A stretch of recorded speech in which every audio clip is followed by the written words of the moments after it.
పరిశుద్ధ బైబిల్ గ్రంథములో ఆది కాండము గ్రంథము 42వ అధ్యాయము 28వ వచనములో ఒక ప్రశ్న ఉన్నది. ఈ ప్రశ్న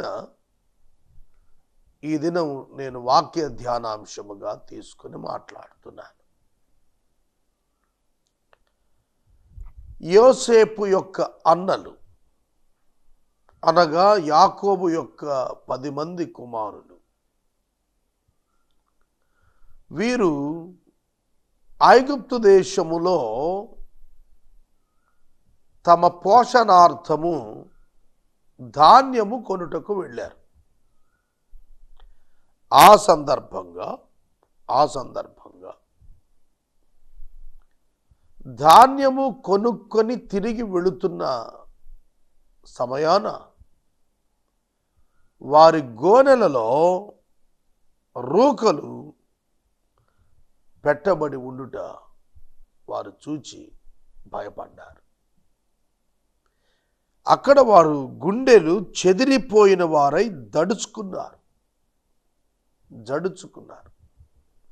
జడిసి వారు ఒకరితో ఒకరు అనుకుంటున్న మాటయే ఈ ప్రశ్న, ఇదేమిటి దేవుడు మనకిట్లు చేసెను అని ఒకరితో ఒకడు చెప్పుకొనిరి. They turned trembling to one another, saying, "What is this that God has done to us? What is this that God has done to us?" ఇదేమిటి దేవుడు మనకు ఇట్లు చేసెను అని ఒకరితో ఒకడు చెప్పుకొనిరి. ఈ ప్రశ్న వారు దేవుని గూర్చి మాట్లాడుకొనుట కనిపిస్తుంది. యాకోబు యొక్క కుమారుల జీవితాలలో దేవుని ప్రస్తావన పలుమార్లు వచ్చినట్లుగా మనకు తెలుస్తోంది. వారికి సంభవించినవి దేవుని వలన సంభవిస్తున్నవి అనే ఒక జ్ఞానము వారు కలిగి ఉన్నారు. బైబిల్ గ్రంథములో దేవుడు ఎవరు అనేది ఈ ప్రశ్న ద్వారా మనకు అర్థమవుతోంది. యాకోబు ఆదికాండము 42:36లో తన కుమారులు తనతో షిమియోను బంధించబడి ఐగుప్తులో ఉన్నాడు, మేము తిరిగి వచ్చాము, అక్కడ ఉన్న ప్రధానమంత్రి నీ కుమారుడైన బెన్యామీనును చూడాలనుకుంటున్నాడు, అతన్ని తీసుకుని వచ్చి చూయించి షిమ్యోనును విడిపించుకెళ్ళమన్నాడు. ఇదిగో ఈ విధంగా జరిగింది చరిత్ర మాకు. మేము నీవు చెప్పినట్లు ధాన్యం కొంటాకి వెళ్ళాము. అయితే ధాన్యము కొనుక్కొని తిరిగి వస్తున్నప్పుడు మా మూటలలో రూకలున్నవి, మమ్మల్ని తిరిగి వెనకకు తీసుకెళ్ళారు. అతడు తమ్ముడైన బెన్యామీను గురించి నిన్ను గురించి అడిగాడు, మేము సత్యం చెప్పాం. బెన్యామీనుని తీసుకుని వస్తే తప్ప షిమ్యోనును పంపనని షిమ్యోనును బంధించాడు.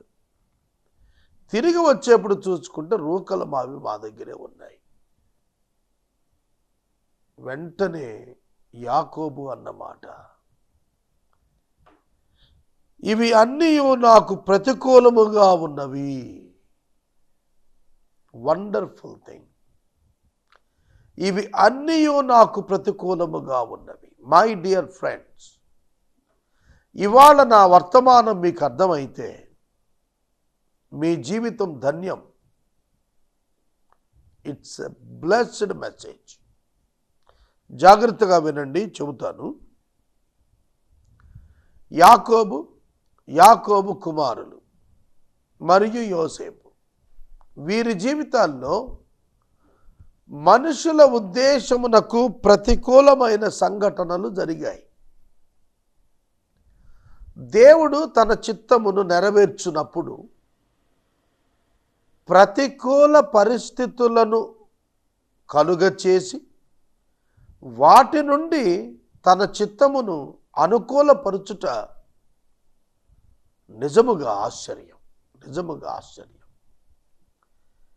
ఇదే ప్రిన్సిపల్ ప్రారంభం నుండి దేవుడు అమలు చేస్తున్నాడు.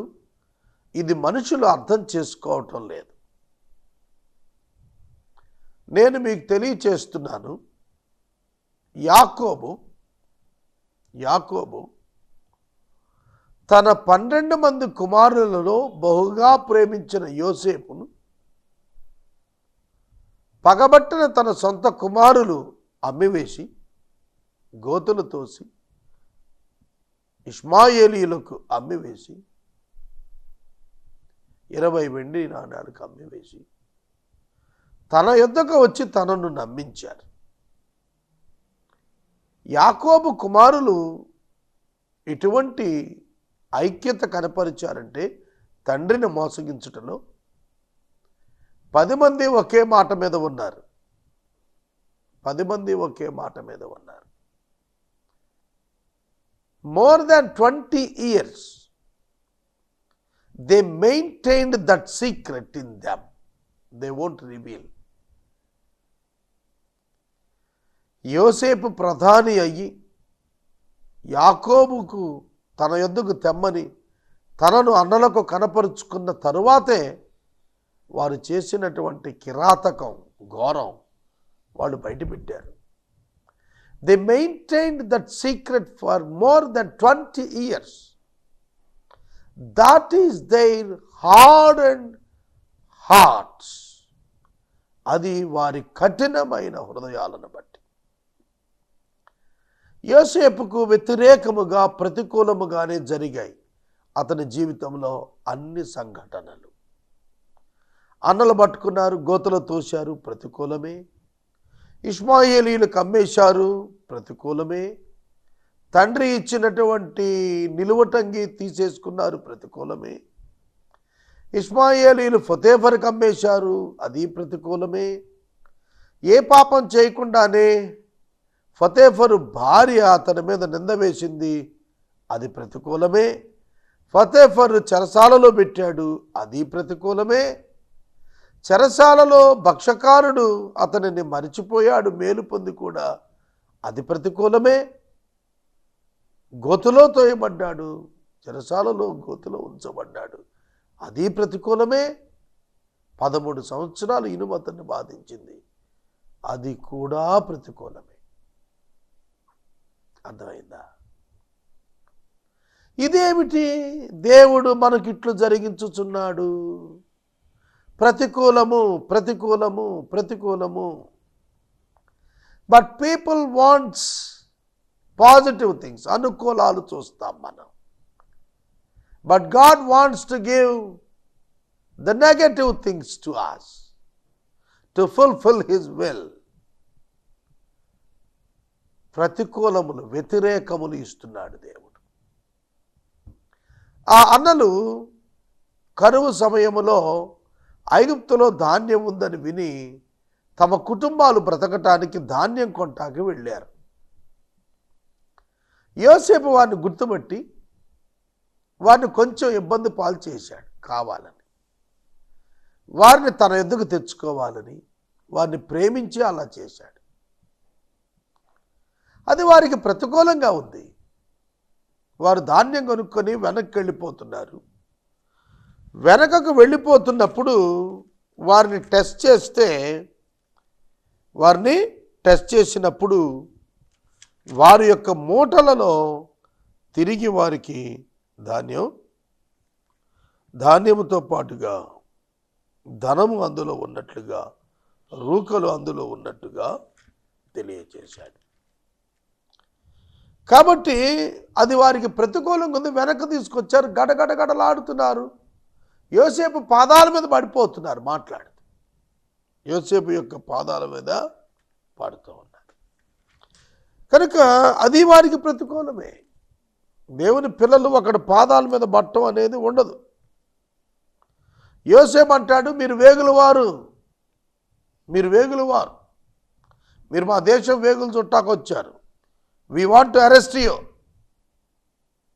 వెంటనే వాళ్ళు మొరబెట్టుకున్నారు, అయ్యా మేము వేగుల వారం కాదయ్యా, మేమందరం ఒక్కడికే పుట్టాం, అన్నదమ్ములం మేము 10 మంది. వేగుల వారు ఎప్పుడు కూడా ఆన్ డ్యూటీ వస్తారు, ఉద్యోగం, వేరే వేరే తల్లిదండ్రులు ఉంటారు. అన్నదమ్ములు ఎవరో కలిసి వేగుకు రారు కదా. ఇక్కడ వేగుల వారు మేము ఒక్కడికే పుట్టామయ్యా, నిజాలు మాట్లాడుతున్నారు. కాబట్టి వారు ఎంత కంగారు పడ్డారు.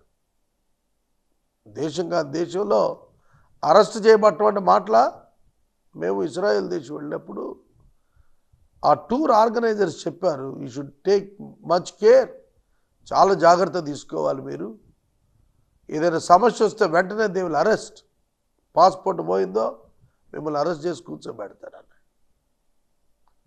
ఏదైనా చేయకూడదు చేశారో ఇక అరెస్టే బయటికి రారు అంటే ఎంత భయం వేస్తుంది. సెక్యూరిటీ వాళ్ళు పక్కకు తీసుకూర్చోబెట్టారు కూడా ఎట్లుంటుంది మనకి, దేశం భాష రాదు, గడగడలాడుతున్నారు. ఇది ప్రతికూలంగా ఉంది వాళ్ళకు, ప్రతికూలము. దేవుడు వ్యతిరేకంగా చేస్తున్నాడు తన పిల్లల జీవితాల్లో వ్యతిరేకంగా చేస్తున్నాడు. నా వ్యక్తిగత జీవితంలో కూడా నేను కొన్ని సందర్భాల్లో వ్యతిరేకం జరిగినప్పుడు తట్టుకోలేక దేవుణ్ణి అడిగేవాడిని, దేవా ఇది ఎందుకు చేసావు. మళ్ళా కూలయ్యి ఆలోచన చేసుకుని, దేవా క్షమించు, నీ ప్రణాళికలో ఇది భాగం, let me understand and accept, help me అని ప్రార్థన చేసుకునేవాడిని. దేవుడు ఇలా ఎందుకు చేశాడు. మేమిద్దరు అన్నదమ్ములం. నా తమ్ముడికి నేనంటే చాలా ప్రేమ, నాకు కూడా చాలా ప్రేమ. సడన్గా ఆయన చనిపోయినాడు, 10 సంవత్సరాలు అయింది. ఈ 10 ఏళ్లలో నేను ఎన్నోసారి కన్నీరు గార్చాను, అయ్యో నా సోదరుడు చనిపోయినాడే, ఒంటరిగా ఉన్నానే నేను అని. ప్రతికూలము. We don't understand why God allow negative things in our lives. But God is faithful. He will fulfill all His desires through our lives.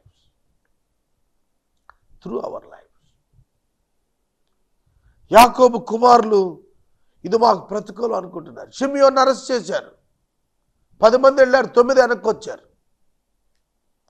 షిమియోను భార్య బిడ్డలు గొల్లుమంటారు కదా, ఏం జవాబు చెప్పాలి అని బాధపడతానే వచ్చారు. యాకోబు అడిగితే ఏం చెప్పాలి. బెన్యామీనును తీసుకుపోతే తప్ప షిమియోనికి డెలివరీస్ లేదు. ఆకలికి తట్టుకోలేక, మన వల్ల ఏడుపు చూడలేక యాకోబు, వెళ్ళండిరా, వెళ్ళి ధాన్యం తీసుకురండి, మీరు వెనక్కి వచ్చేటప్పుడు మీ రూకలు మళ్ళీ ఉంచారు కదా, పొరపాటునేమో డబల్ రూకలు తీసుకొని పోండి, డబుల్ మనీ తీసుకెళ్ళండి, వాళ్ళ డబ్బు వాళ్ళకి కట్టండి, యథార్థంగా చెప్పి క్షమాపణ కోరండి. తమ్ముడు తీసుకెళ్ళండి, ఏం చేస్తాం, పాని ఒక కుమారుడి కోసం నేను చూసుకుంటే ఇక్కడ కుమారులు, కోడళ్ళు, మనవరాళ్ళు తిండి లేక చచ్చిపోతున్నారు, నాకు కూడా ఆకలి అవుతారు. బెన్యామీను తీసుకెళ్ళండి, పోనేనండి, దేవుడు నాకు ఈ కుమారుడు కూడా లేకుండా చేస్తే పుత్రహీనుడిగానే ఉంటాను. ఆగండి, అక్కడ నేను చెబుతాను మర్మం. యోసేపు లేడు, షిమ్యోను లేడు, బెన్యామీనును కూడా తీసుకుంటాడేమో. ఒక తండ్రి గుండె తన కుమారులు ఒక్కొక్కళ్ళు మిస్ అయిపోతుంటే ఎంత బాధపడుతుందో యోసేపు మాటలు, యాకోబు మాటలు తెలియజేస్తుంది. యోసేపు లేడు, 25 ఏళ్ళు దాటిపోయింది, దగ్గర 20 ఏళ్ళు 25 ఏళ్ళు అయిపోతుంది. షిమ్యోను లేడు, కనబట్టం లేదు ఇప్పుడు. అంటే తండ్రి బిడ్డల్ని చూసుకోవాలనుకుంటాడు అనమాట. ఇప్పుడు నేను బహుగా ప్రేమిస్తున్న నా భార్య నాకు ఇచ్చిన 2వ కుమారుడయ్యా రాహేలు, వీడిని తీసుకుపోతున్నారు, వీడు కూడా రాడేమో, వీడు కూడా రాడేమో. ఓకే, పుత్రహీనుండే అవుతానేమో. అవునండి, అర్థమైందా? That mind God wanted. దేవునికి కావాల్సింది ఏంటో తెలుసా? దైవ చిత్తం కొరకు నాకు ఏమైనా సంభవించని, ఐ విల్ యాక్సెప్ట్. దేవుడు కోరుతున్నది ఒక మానవునిలో అదే maturity. Our God is such a great God. మన దేవుడు మనలో కోరుతున్నది మార్పు, ఉపేక్షించుకొనుట, self denial, love on family, denying the loving the family. కుటుంబాన్ని ప్రేమించడం దూరమగును గాక దేవుని కొరకు. God wants that implicit obedience in our lives, my friends. దేవుని బిడ్డలారా, దేవుని వాక్యం చెబుతున్న మాట, దేవుడు ఆ మహోన్నత ఆధ్యాత్మిక జ్ఞానస్థితికి యాకోబుని తీసుకొచ్చి బెన్యామీను పంపటానికి ట్రై చేశాడు, కృప చూపాడు. బెన్యామీను వెళ్ళాడు. బెన్యామీను చూచిన వెంటనే ఇమోషనల్ అయిపోయాడు యోసేపు, తట్టుకోలేకపోయాడు. లోపలికి లేట్ చేశాడు. తర్వాత బయటకు వచ్చాడు, వాళ్ళకు భోజనం పెట్టాడు.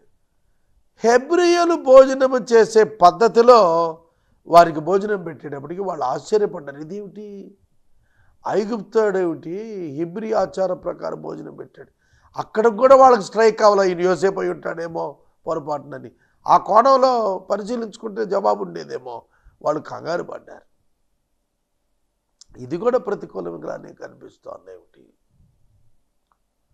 ఆ తరువాత వాళ్ళందరినీ మళ్ళీ వెనక్కి పంపి బెన్యామీను యొక్క మూటలలో, ధాన్యపు సంచులలో తన సొంత వెండి గిన్నె పెట్టమన్నాడు, ఆజ్ఞ ఇచ్చాడు యోసేపు. అలాగే పెట్టేశాడు. వాళ్ళంతా సంతోషంగా వెనక్కి వెళ్ళిపోతున్నారు. వెనక్కి వెళ్ళిపోతుంటే మళ్ళా వచ్చి పట్టుకున్నారు, వెనక్కి తీసుకొచ్చారు. అయ్యా మీరు దొంగిలారు, మా అయ్యగారు వెండి గిన్నె దొంగిలించేశారు. వెంటనే వాళ్ళని, అయ్యా మీరు అలా మాట్లాడొద్దండి, మేము అట్లాంటి వాళ్ళం కాదండి, మేము అలాంటి వాళ్ళం కాదు. ఎవరి దగ్గర అది దొరికితే వాడు చావాలయ్యా. కనుక మీరు చెక్ చేసుకోమని చెక్ చేస్తే అది బెన్యామీను యొక్క గోనెలో దొరికినది. పెద్దవాడు మొదలు చెక్ చేశారు. వీళ్ళు 11 మంది కదా అన్నదమ్ములు, అందులో షిమ్యోను కూడా అక్కడ ఉన్నాడు, వెనక్కి వచ్చేస్తున్నారు. 11లో 10 చెక్కింగ్ అయిపోయింది. 11వ వాడికి దానిలో దొరికేసి గిన్నె దొరికింది. ఆ గిన్నె దొరికినప్పుడు ఆ సహోదరులు మరలా తిరిగి పట్టణానికి ఈడ్చుకురాబడ్డారు. మళ్ళీ వెనక్కి తీసుకొచ్చారు. యోసేపు వాళ్ళు వదిలి ఉండలేక మళ్ళీ రప్పించాడు. బ్యూటిఫుల్ స్టోరీ అండి ఇది. ఎక్స్ప్లెయిన్ చేస్తే 1 గంట సేపు అద్భుతంగా ఉంటుంది. వెనక్కి వచ్చి వీళ్ళు చేసింది ఏంటంటే నేలను సాగిలపడ్డారు. అందరూ సాగిలపడ్డారు. దేవుడే నీ దాసుల నేరము కనుగొనెను. దేవుడే నీ దాసుల నేరం కనుగొన్నాడు. వాళ్ళు మాట్లాడేసుకున్నారు. అప్పటికే ద్విభాష అయిన యోసేపు అక్కడ ఉన్నాడని వాళ్ళు ఉన్నప్పటికీ వాళ్ళు మాట్లాడుకున్నారు. అదే మన తమ్ముడు బతివులాడినప్పుడు మనం వదిలిపెట్టలేదు, ఇదిగో ఇప్పుడు మనం బతివులాడే పరిస్థితి వచ్చింది, దేవుడు మనం పట్టించాడు అని వాళ్ళలో వాళ్ళు మాట్లాడుకున్నారు. యోసేపు అది విని చాలా దుఃఖపడ్డాడు. దేవుడు మా నేరం కనుగొన్నాడయ్యా, అందుకే మేము పట్టుబడిపోయామని చెప్పి ఏడ్చారు. అక్కడ యోధా ఒక స్పీచ్ ఇచ్చాడు. ఈ దేవుడి గురించి మాట్లాడుతున్నప్పుడు యోధా ఒక స్పీచ్ ఇచ్చాడు. ఆ స్పీచ్ ఏమిటంటే, యోసేపు మిస్ అయిపోయిన కాడి నుంచి ఆ ఫ్యామిలీని ఎక్స్ప్లెయిన్ చేసుకొస్తా అన్నాడు. నా తండ్రి బెన్యామీను లేకపోతే చచ్చిపోతాడు, నేను పూటపడతా ఇతని కోసం, నన్ను అరెస్ట్ చేసుకుని నన్ను చంపే కావాలంటే. ఈ పిల్లోని పంపించి, ఎందుకంటే మా నాన్న ముసలి వెంట్రుకలతో అతడు సమాధికి వెళ్ళేటప్పుడు అంగలారుస్తూ సమాధికి వెళ్ళిపోతాడే. We don't want that. అలా వెళ్ళటానికి వీలు లేదు. మేము నెరిసిన వెంట్రుకలు గల తమ దాసుడైన మా తండ్రిని మృతుల లోకములోనికి దుఃఖముతో దిగిపోయేట్లుగా చేస్తాం ఇతను వదిలితే. కాబట్టి ఇతని బదులు నన్ను తీసుకోమన్నాడు. యూదా యేసుక్రీస్తు ఆ వంశంలో వచ్చాడు. తన సహోదరునికి బదులు పూటబడిన యూదా, బెన్యామీనుకు బదులు పూటబడిన యూదా, అదే యోధా వంశంలో నుంచి మానవుల కొరకు పూటబడిన క్రీస్తు ఈ లోకానికి వచ్చాడు. What a great God! ప్రతికూల పరిస్థితులు యాకోబు జీవితంలో ప్రతికూల పరిస్థితులు. ఎంత టెన్షన్ అయిపోయి ఉంటాడండి యాకోబు. యోసేపు చనిపోయాడు, షిమియోను వెళ్ళిపోయాడు, బెన్యామీను వెళ్తున్నాడు. ఈ కరువు చూస్తే పిల్లలు అల్లాడుతున్నారు. ఏమిటి ఈ కరువు? దేవుని బిడ్డను కాదు నేను. బేతేలులో వాగ్దానం చేశాడు కదా ఆహారం ఇస్తానని, ఇవ్వటం లేదేంటి? ప్రతికూలంగా మారాడేంటి దేవుడు కదా? అవును, దేవుడు పిలిచాడు కదా. దేవుడు పిలిచినప్పుడు పోషించాలి కదా. ఎందుకు ఈ కరువు మాకు? పిల్లలు ఆయనే ఇచ్చాడు కదా, మనవాళ్ళు ఆయనే ఇచ్చాడు కదా, ఇసుక రేణువులు అంత చేస్తా అన్నాడు కదా. బహు పెట్టబోతే ఎట్టా? పిలిచినవాడు. ఎన్ని ఆలోచనలు వచ్చి ఉంటాయి. నాకు కూడా ఎన్నో ఆలోచనలు వస్తుంది. 26 ఏళ్ళ సేవా జీవితంలో ఇప్పటికీ నేను అడుగుతాను ఏమిటి తెలుసా? Lord, how many days? ఇంకా ఎన్ని దినాలయ్యా? జేబులో రూపాయలు దినాలు ఇంకా ఎన్ని దినాలయ్యా? కానీ దానికి నాకు జవాబు తెలుసు. జీవితకాలం ఇలాగుంటే మంచిది. దేవుడు ఉంటే చాలండి. రూకలు ఏం చేసుకుంటాం? బైబిల్లో క్యారెక్టర్స్ అన్నీ కూడా రూపాయలు లేకుండా గడిపిన వాళ్ళే. రూపాయి ఉన్నవాళ్ళు కూడా వాటిని విసర్జించి బతికిన వాళ్ళే. కనుక అదే ప్యాటర్న్ మనకు కూడా, ఏం మార్పు ఉండదు. ఏమిటి దేవుడు ఇట్లా ప్రతికూలాలు చేశాడేమిటి? ఆఖరికి రివీల్ చేశాడు, నేనే యోసేపునయ్యా. యాకోబు దగ్గరికి ఆ కుమారులు బండ్లు తీసుకొని వచ్చేసారు. పదా నాయన, మేము ఇలా తప్పు చేశాం, కానీ దేవుడు మమ్మల్ని క్షమించి ఇదిగో ఇట్లా చేశాడు. నీ కుమారుడు యోసేపు బతుకున్నాడు, ఐగుప్తులో ఏలుతున్నాడు. ఈ ప్రతికూలములు అన్నీ ఇంచుమించుగా 30 సంవత్సరాలు, ఈ ప్రతికూలతలు 27 సంవత్సరాలు ప్రతికూలతలు. ఈ ప్రతికూలతలు ముగిశాయి. దేవుడు యాకోబుతో మాట్లాడుతున్నాడు. యాకోబు, నేను సర్వశక్తి గల దేవుడను, నీవు భయపడవద్దు. యాకోబు దేవునితో మాట్లాడుతున్నాడు. రాత్రి దర్శనంలో యాకోబు యాకోబు అని పిలిచినందుకు చిత్తము ప్రభువా అని యాకోబు అన్నాడు. దేవుడు అంటున్నాడు, నేనే దేవుడను, నీ తండ్రి దేవుడను. ఐగుప్తుకు వెళ్ళుటకు భయపడకు, అక్కడ నిన్ను గొప్ప జనముగా చేసేదను. నేను ఐగుప్తుకు నీతో కూడా వచ్చేదను, అంతేకాదు నిశ్చయముగా నిన్ను తిరిగి తీసుకుని వచ్చేదను. బెయేర్షెబా నుండి యాకోబు లేచి ఫరో అతనిని తీసుకుని రమ్మని పంపిన బండ్ల మీద అతడు అతని పిల్లలను ఎక్కించి ఐగుప్తుకు బయలుదేరాను. ఐగుప్తుకు వెళ్ళటానికి భయపడేటువంటి యాకోబు ప్రతికూలతల్లోనికి మరలా ప్రవేశిస్తూ అనుకూలత సాధించుచున్నాడు. In all our adversities, God will bring victory to us. That is the pattern of the Bible. కానీ వాళ్ళ బోధకులు ఇది మానేశారు చెప్పటం. అన్ని అనుకూలం, నువ్వు కోర్టు కేసు గెలుస్తావు, నీకు మా పిల్లడు పడతాడు, నీకు ఉద్యోగం వచ్చేస్తుంది, నీకు పెళ్ళి అయిపోతుంది, నీకు లాటరీ తగిలేస్తుంది అన్నట్టుగా చెప్తున్నారు. It's all wrong. దేవుడు ప్రతికూలతలలో డిజైన్ చేస్తాడు మన జీవితాల్ని. యేసుక్రీస్తు ప్రభువుకు అన్ని ప్రతికూలతలే. పునరుద్ధానంతో సమస్తాన్ని ముగించేశాడు అనుకూలంగా దేవుడు. My friends, understand our God. ఇదేమిటి దేవుడు మనకు సమస్తము వ్యతిరేకముగా చేయుచున్నాడు, ఇలా చేశాడేమిటి దేవుడని అనుకుంటున్నావా? అయ్యో, నా కుమారుడు వైఫల్యం చెందాడే, నా కుమార్తెకి ఇంకా వివాహం కాలేదే, నాకింకా ఆర్థిక సమస్యలు పోలేదే, నాకు కొత్త కొత్త అనారోగ్యాలు వచ్చాయి. Don't fear, don't fear. ఈ లోకం మందు కాదబ్బా సోదర సోదరి. ఈ లోకంలో మనం దేవుని నిరూపించడానికి పంపబడ్డ దేవుని సాధనాలు. Let us prove God through our lives to the world. That is the message. I'll pray for you.